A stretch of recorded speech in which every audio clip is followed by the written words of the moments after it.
Eh bien bonjour à tous, et une fois de plus on se retrouve sur cette chaîne pour parler sabre laser, cette fois non pas avec un sabre de chez Saberforge mais avec un sabre que j'ai acheté sur Amazon pour à peu près 80 €, et c'est justement ce qui fait sa petite particularité, donc je vous propose de le découvrir ensemble dans cette vidéo. Et justement sa particularité, en fait il en a plusieurs. Il a déjà le fait qu'à l'achat on peut le personnaliser, c'est-à-dire on peut choisir la couleur ou l'alliage du manche. Par défaut il est également vendu avec tac, ceci que je n'ai pas encore installé pour les besoins de cette vidéo. C'est une petite lanière qui fait un genre de cuir, c'en est pas, hein, c'est plutôt un genre de... je ne sais pas trop quoi en fait, c'est une languette que vous pouvez mettre au niveau du manche, et c'est vrai que c'est un confort qui est très agréable parce que la matière est très très sympa. Seul point négatif de cet accessoire, c'est que déjà il n'est pas fixé de base, mais c'est surtout qu'il ne vous explique pas avec quoi le fixer ou comment le fixer, parce qu'on aurait pu s'attendre à un petit poinçon, un truc à clipser ou rien du tout. Eh bien non, donc il sera collé je pense, donc à voir comment on va le coller. Et ensuite, en dehors de cette petite lanière en simili faux cuir, on a les options qu'il y a à l'intérieur, c'est-à-dire le gyroscope, le son et bien sûr l'électronique avec la LED. Parce que oui, on peut aussi acheter des manches qui sont creux, Saberforge le fait très bien d'ailleurs, et ensuite c'est à vous d'avoir les kits que vous avez à côté si vous êtes un petit peu bricoleur pour assembler tout ça. Donc là, regardez, je vous montre ce que ça donne. Voilà. Et c'est ça qui est vraiment bluffant. Sur ce modèle à 82 € sur Amazon, il est vendu non seulement avec une lame que je vais vous présenter après, mais c'est surtout que comme vous l'avez vu là, il intègre le son, il intègre aussi un gyroscope. Et ça, c'est pas souvent. Pour vous donner un ordre d'idée, regardez. On a le sabre qui est ici, tac, qui est un modèle acolyte de chez Saberforge qui est vendu à peu près de mémoire 150 €. Je vous dis ça, c'était les prix il y a 4 ans, donc peut-être que ça a bougé. Mais pour 150 €, qu'est-ce qu'on a? Certes, une finition largement supérieure, mais c'est juste une lampe de poche. On a juste une lumière, il n'y a pas de son, il n'y a pas de gyroscope, il n'y a rien du tout, il n'y a pas de vibreur. C'est vraiment la base de la base. Donc c'est là qu'on se dit que ce modèle-là, qui est déjà presque 2 fois plus léger, qui est aussi 2 fois moins cher, et qui dispose d'options qui sont payantes, vraiment très chères sur ce modèle-là, c'est quand même plutôt intéressant. Alors du coup, qu'est-ce qu'il y a dans la boîte? Et justement, la fameuse boîte, la voilà, et c'est ça qui est très cool d'ailleurs, c'est qu'en fait, donc c'est un modèle un peu rectangulaire, mais c'est surtout que c'est du carton extrêmement rigide, je n'arrive pas à le plier même en forçant. Il doit faire à peu près, je dirais 80-85 cm de long. Hop. Donc forcément, il ne va pas rentrer dans votre boîte aux lettres, mais ce qui rassure, c'est qu'avec 3 semaines de délai et puis un départ depuis la Chine, quand j'ai vu le numéro de suivi, j'ai fait oh là là, mais par où il passe le machin? Au moins, c'est rassurant parce que non seulement il est dans un support qui est extrêmement rigide, mais en plus, il y a du papier bulle autour. Donc ça, c'est plutôt cool. Ensuite, vous avez un petit papier, c'est un genre de notice explicative vraiment très générique parce que c'est ce qui file avec tous les sabres en fait de son site. On le voit là notamment. Il donne les infos techniques. Hop, pour les modèles qu'on appelle monochrome, c'est celui que j'ai, mais aussi les modèles RGB, notamment au niveau de la puissance de la LED, mais également de comment le recharger, quelle durée de charge, etc. Il vous dit également que vous avez la possibilité de couper le son, c'est-à-dire que vous pouvez avoir juste la lumière et pas forcément le son, et bien également la possibilité de choisir la couleur de la lame si vous avez pris un modèle RGB, ce qui n'est pas mon cas, j'ai pris un genre de bleu arctique. Et ensuite, pour la charge, vraiment, ne faites pas les fous, hein. Là, j'ai pris un adaptateur 5 watts, 1 ampère de smartphone. Ça, c'est le câble qui est fourni avec. Il conseille 4 à 8 heures de charge. Et d'ailleurs, vous pouvez le savoir quand le câble, il est, du moins la batterie est pleine. Donc, quand vous mettez le chargeur ici, à ce niveau-là, vous avez en fait un voyant qui est rouge et qui devient bleu. Alors, c'est vraiment très léger parce qu'en fait, le voyant, il est derrière l'arceau noir. Mais ce voyant, du coup, change de couleur quand la batterie est pleine. Évitez quand même de faire des charges toute la nuit, ce genre de truc. Je dis pas qu'il n'est pas de bonne qualité, mais je dis juste que je sais pas comment il est conçu d'un point de vue électronique. Donc il vaut mieux le mettre à brancher 4 heures un dimanche après-midi quand vous êtes chez vous, plutôt que 8 heures pendant la nuit avec une prise un peu bizarre au fin fond de votre maison, quoi. Et à présent, on va s'attarder un petit peu du coup sur les finitions, les fameuses finitions de ce manche. Alors, elles sont bien, elles sont bizarres. C'est-à-dire que si on le regarde, alors je vais pas dire qu'il est parfait, mais il est quand même plutôt très propre, à part un petit gling gling gling quand on bouge le sabre, je sais pas trop d'où ça vient encore. Donc on voit qu'on a 2 emplacements pour la clé Allen pour démonter, je pense, toute la partie électronique qui est ici. Le sabre, enfin du moins le manche, se dévisse à cette partie-là, qui permet, quand on le retient, d'accéder à la batterie. Mais je ne sais pas pourquoi, alors que le manche est vraiment plutôt pas mal, on a la partie inférieure, là où il y a le haut-parleur, du coup, qui a une couleur différente. Je ne sais pas pourquoi. Alors après, c'est sûr que là, ça choque, parce que pour l'instant, il n'y a pas encore le laniage autour. Je sais pas si ça s'appelle le laniage. Le petit machin là, qui va se mettre autour. Il n'y est pas encore. Par contre, quand il y sera, comme on aura une bande noire, enfin presque un noir assez foncé ici, on verra plus vraiment, je pense, cette distinction de couleurs. Mais c'est vrai qu'au premier abord, là, on se rend peut-être pas bien compte sur la vidéo. Bah si, là quand même, regardez. Là, on voit bien qu'il y a une différence de couleur. Là, il fait blanc, enfin presque gris mat argenté. Et là, il fait gris brillant. On voit vraiment la différence quand même. Et en dehors de ça, je trouve qu'il est quand même plutôt bien foutu. Après, il ne faut pas regarder les détails, notamment à l'intérieur là, que la carte, enfin du moins la LED qui est vraiment visible, mais bon, ça reste propre. C'est sûr que c'est pas le même niveau de finition qu'on a à l'intérieur dans un Cyberforge, par exemple, si j'arrive à vous faire une petite mise au point. Mais c'est quand même pas mal du tout, parce qu'il ne faut pas faire que le comparer avec le Cyberforge, parce qu'il faut quand même se rappeler qu'il est vendu 2 fois moins cher. Et surtout qu'il arrive 4 fois plus vite, parce qu'un modèle comme ça, 150 balles, vous l'attendez pendant 4 mois. Alors oui, il n'est pas aussi bien fini, mais c'est pas bien grave. Ce que je trouve cool par contre, c'est le fait qu'ils aient gardé ce système universel pour les petits ergots qui sont là, mais surtout la lame que vous clipsez à l'intérieur du manche. C'est-à-dire qu'en fait, c'est les mêmes lames que chez Cyberforge. J'étais en train de regarder si j'en ai une à côté, mais je vais vous présenter ça après. Ce sont les mêmes lames que vous pouvez donc enfiler dessus et qui sont donc interchangeables avec le modèle de chez Cyberforge. C'est d'ailleurs les mêmes petits ergots qui sont à l'arrière. Et en parlant d'ergot, justement, en fait, quand vous mettez la lame à l'intérieur, c'est avec une clé Allen qui est fournie d'ailleurs, eh bien, vous pouvez resserrer les petits ergots qui sont là pour fixer cette lame. Ce que je trouve intéressant, c'est que bon, on a un ergot ici pour la LED, mais c'est surtout que sur ce modèle, eh bien, il en a 2. Et c'est pour ça que depuis tout à l'heure, je vous parle de l'acolyte à titre de comparaison, puisque c'est un manche qui a un design et qui a surtout une forme avec un gabarit assez similaire. Et en fait, quand on le regarde, lui, il en a qu'une seule. Parce que vous voyez, on a l'impression qu'il y en a 2. En fait, celui-ci, c'est pour la LED. Et là, on tient la lame avec 2 picots et là, un seul. Donc, il y aura une meilleure tenue. Moi, ce que je trouve vraiment hyper intéressant, et honnêtement, s'il y a 5 ans, quand j'ai commencé le sabre en académie, enfin avec l'assaut, etc., ce modèle existait, eh bien, j'aurais pas hésité longtemps. Je pense que je l'aurais acheté. Tout simplement parce qu'il est quand même hyper léger. Je vais vous montrer ça après. Et c'est surtout que pour le prix, les finitions, elles sont quand même excellentes. Après, on pourrait juger de la qualité de la LED, entre guillemets, du moins de la puissance de la LED, mais très franchement, je le trouve pas mal du tout. Regardez d'ailleurs, je vais couper ça, et je vais vous montrer juste en filmant un couloir. Voilà, donc là, on a les deux. Je vais commencer par mettre un peu de lumière avec uniquement le sabre de chez Cyberforge, qui lui doit avoir une LED de 9 ou 12 watts, quelque chose comme ça. Donc on voit qu'on éclaire quand même totalement le couloir et la pièce du fond. Et maintenant, je vais tester avec le sabre de chez Amazon. C'est quand même pas ridicule, hein. Si je mets les deux. Tac.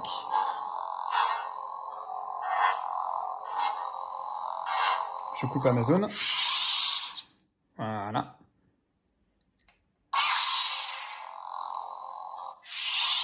Très franchement, je suis surpris parce que c'est une LED de 5 watts, mais qui éclaire vraiment très très bien. Après, même en plein jour, on voit la lueur. Surtout que là, c'est une LED de 5 watts, mais c'est un modèle qui s'appelle de mémoire bleu arctique. C'est-à-dire qu'en fait, c'est le sabre que je vous présente là, c'est le cadeau de Noël de ma copine. C'est pour ça que je mets cette vidéo d'ailleurs après Noël et pas avant, parce que c'est le sabre que je lui offre avec une de ses couleurs préférées, justement. Et Nora, j'avais ma copine, elle est fan de Star Wars. Mais c'est surtout que voilà, c'est avec du bleu arctique et qui est quand même une couleur assez claire, avec une couleur comme du vert qui est un spectre visible que vous voyez un petit peu mieux, un spectre de couleur qui paraît mieux. On aurait un meilleur, entre guillemets, rendu. Et en attendant, c'est quelque chose qui est agréablement surprenant sur ce modèle-là. Et concernant les lames en elles-mêmes, donc là vous avez de mémoire, j'ai plus les termes exacts, excusez-moi d'ailleurs, je crois que les lames qui sont fournies chez Cyberforge, c'est ce qu'on appelle du heavy grade, celle-ci, donc c'est des lames qui sont plus lourdes, plus solides et plus résistantes. Et là je pense qu'on doit être sur du mid grade, un truc comme ça, donc c'est on va dire le milieu de gamme. Je vais pas parler de gamme en fait, parce que c'est pas des qualités, c'est plutôt des résistances. C'est-à-dire que ça, c'est quasi incassable, en fait j'en ai jamais vu une péter d'ailleurs.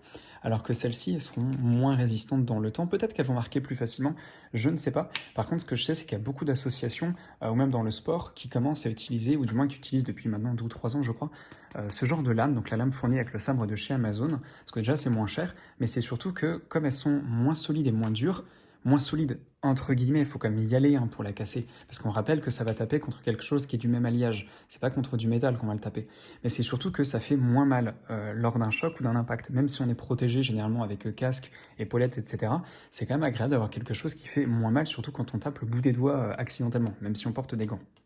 Et au niveau du rendu, justement, quand on fixe cette lame, alors pour des raisons pratiques, je vais pas visser, je vais juste l'encastrer dans le manche, voilà. Donc vous faites coulisser, on revisse et c'est terminé. Et si j'appuie, et je vous jure que ça fait tout. D'ailleurs, vous voyez, là je l'ai fait accidentellement. Quand on appuie sur le bouton qui est là, qui est le bouton d'alimentation d'ailleurs, Je sais pas pourquoi, si c'est un défaut, si c'est normal. Je pense que c'est un défaut hein, quand même. Mais on n'a pas un cerclage bleu complet, on l'a que sur la moitié, donc je me dis qu'il y a peut-être un problème. Mais c'est pas bien grave. Par contre, on voit quand même, hop, sur l'alimentation, là, le bleu juste ici. Et en fait, quand il est plein, donc il est bleu en haut également, sinon il est rouge sur la partie qui est ici. Et quand on appuie, tac, quand on fait juste un clic alors que le sabre est déjà allumé, on a ce genre de petit flash, et c'est quand même plutôt pas mal, parce que je vous jure que ça, attendez, je vais le couper, le fait qu'il y ait du son, c'est bête, mais franchement ça change tout, sinon c'est un peu comme je vous disais, c'est une lampe de poche quoi en fait. Le Saberforge, alors ok, il est superbe comme manche, c'est un très beau sabre pour l'exposer, etc. Par contre, quand vous l'allumez, je suis désolé, mais il n'y a aucune magie en fait, parce que waouh, il y a un néon, waouh, c'est beau, alors que l'autre, vous l'allumez, ah là, ça c'est un sable laser, ça c'est cool. Au moins vous avez un son. Hop, je vais les éteindre. Alors même si vous avez après des modèles qui n'ont pas de gyroscope, le fait qu'il y ait au moins un haut-parleur et au moins ce système de son quand la lame s'allume et s'éteint, c'est ça en fait qui fait la magie du produit. Et c'est pour ça que je suis très content en fait d'avoir pu mettre la main sur ce modèle. Et très franchement, je vous le recommande parce que oui, vous n'aurez pas les finitions d'un Saberforge.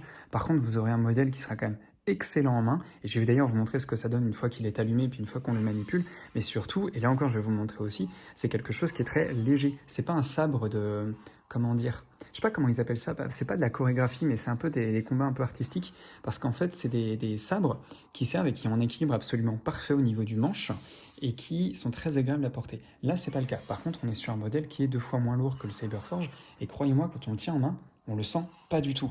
Et ça, c'est super agréable. Alors que le Saberforge, putain, au bout de 2 heures d'entraînement avec l'assaut, je peux vous dire que les bras, bah, vous allez en avoir marre en fait. Hein. Surtout à la fin d'un combat, parce que l'acolyte que je vous ai présenté là, c'est un petit modèle, hein, entre guillemets. Quand on prend un Graflex, comme je vous ai présenté sur la chaîne, qui est là aussi 2 fois plus lourd que ce modèle-là, qui est déjà 2 fois plus lourd que celui-ci, je peux vous dire que les combats, bah, vous en avez vite marre en fait. Et puis comme tout le monde, vous prenez un petit sabre basique. Les sabres de chez Saberforge, ils sont très beaux, mais ils ont quand même ce défaut, bah, comme tous les beaux sabres, entre guillemets, bah, c'est d'être lourd. Donc c'est des beaux sabres d'exposition, c'est pas des super sabres de combat en fait. Regardez-moi comment il est cool. Vraiment, je suis agréablement surpris. Donc sans plus attendre, hop, je vais l'éteindre et sans plus attendre, on va regarder un petit peu combien ça pèse. Du coup, on va regarder un peu cette fameuse différence de poids avec la balance.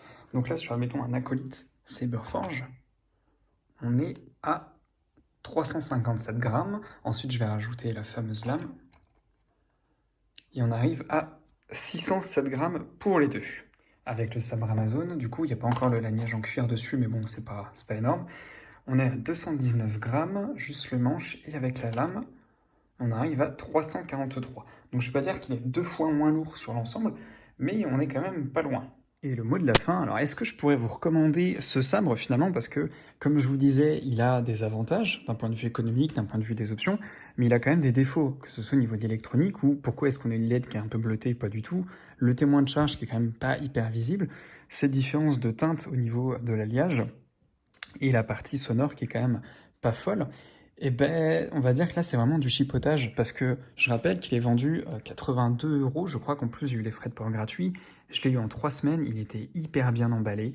Et il a toutes les options qu'on espère et qu'on veut retrouver sur un vrai sabre laser, à savoir le son, le petit gyroscope, même si les mouvements, ils sont pas aussi bien suivis que sur, hop là, des modèles bien plus haut de gamme. Regardez, j'ai par exemple celui-là. C'est le fameux Graflex que je présente dans une autre vidéo, qui a le même profil de son. Tac, voilà, et si je l'allume.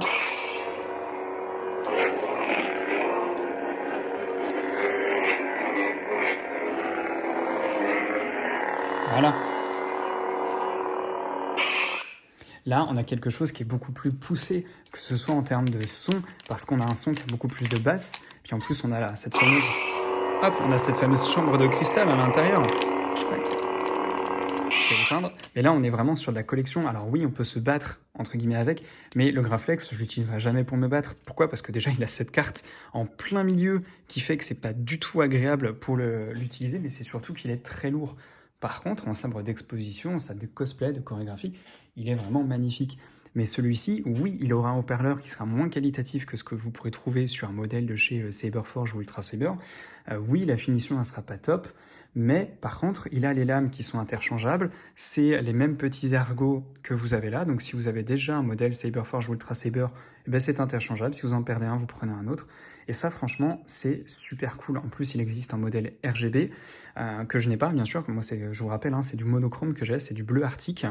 Et j'ai pas pris cette option-là, je crois qu'elle a 20 ou 30 euros de plus, je crois, je ne suis pas sûr. Mais ça existe. Et après, vous avez la personnalisation avec la petite... comment on appelle ça? La petite ceinture de cuir, le petit truc de manche ici. Mais ça, c'est vraiment cool. Donc si vous êtes fan de Star Wars et que vous cherchez un premier sabre laser, que vous n'avez pas trop de sous, ou alors que c'est pour le cadeau de quelqu'un qui est fan de Star Wars, mais vous savez pas quoi lui offrir parce que bah, les Lego, c'est peut-être pas trop son truc, les figurines, on tombe vite sur des trucs hors de prix, puis bon, une fois qu'on l'a, elle prend la poussière sur une étagère.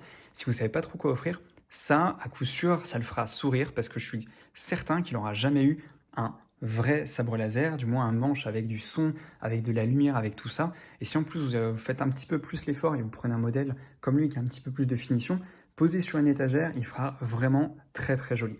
J'espère quand même que vous avez eu des bons cadeaux Star Wars à Noël. Si jamais vous avez des questions à propos de sabre laser ou autre, ou que même vous avez acheté ce modèle-là sur Amazon, que je rappelle était vendu à peu près 82 euros, et c'était IDD Saber, c'est pas le nom du vendeur. Le nom du vendeur, c'est un truc chinois qui commençait par un C et qui a 18 lettres ou 20 lettres, je sais plus. Enfin, un truc qui est absolument imprononçable quand on n'a pas un accent chinois. Mais si jamais vous l'avez acheté ou vous souhaitez l'acheter, vous avez des questions ou des retours à faire sur d'autres modèles de manches ou de sabres que vous avez achetés, eh bien je prends parce que je suis très curieux et qui sait, à l'avenir, peut-être que je ferai aussi des vidéos sur des sabres un petit peu plus low cost comme celui-ci. D'ailleurs, dites-moi si ça vous plaît hein, dans la description, enfin dans la description, pas du tout, en dessous la description dans l'espace commentaire. Et sur ce, moi, je vous dis à très bientôt. Salut tout le monde!